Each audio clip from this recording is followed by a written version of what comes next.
Welcome to the Same Side Selling Podcast. I'm your host, Ian Altman. What's the connection between bad driving and bad sales behavior?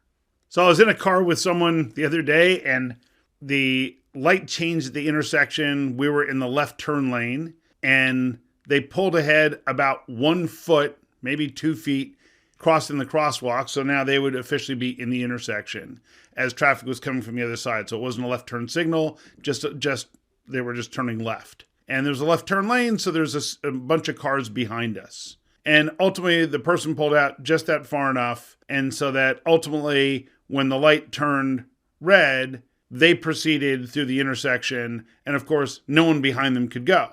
So what's the lesson there? Well, what happened is there's nothing that the person did that was illegal. There's nothing they did that would necessarily be dictated as a dangerous play. Rather, what they did was they focused on their next objective, which was getting through the intersection.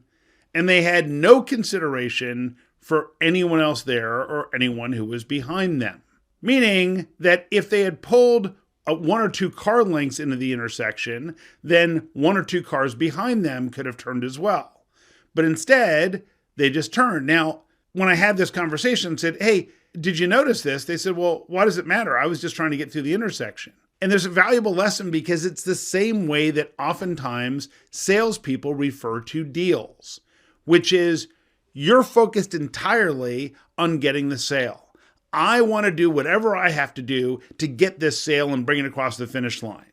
And the problem is that when we do that, you're not on the same side as your client, because with almost no exceptions, are you in a situation where the client is thinking to themselves, man, what we really want is we want to buy something. No, your client wants to solve something. Your client wants to achieve something. Your client wants to take whatever they're buying from you to accomplish something else.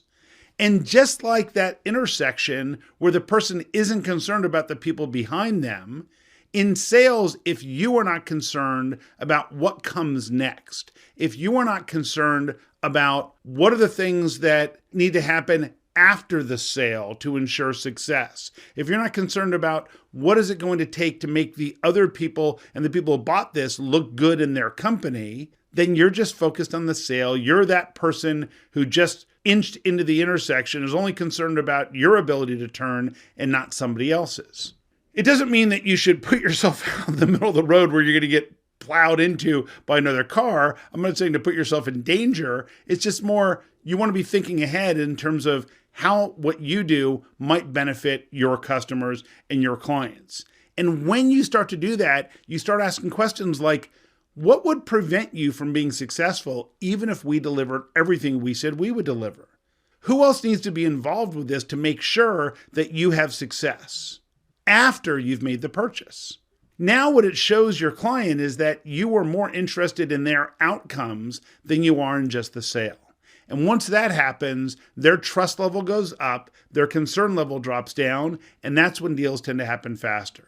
In our Same Side Selling Academy, every month in our Coach's Corner, people share success stories of deals that were larger than their typical deal, that were brought to closure much faster than a typical sale. And they follow these same principles over and over. If this topic is helpful for you, please subscribe, like it, share, comment. If you're a Same Side Selling book fan and you're so inspired to post a review on Amazon, we love seeing those as well. And of course, if there's a topic you'd like me to cover, drop me a note to ian@ianaltman.com, and I will see you on the next Same Side Selling podcast. So long.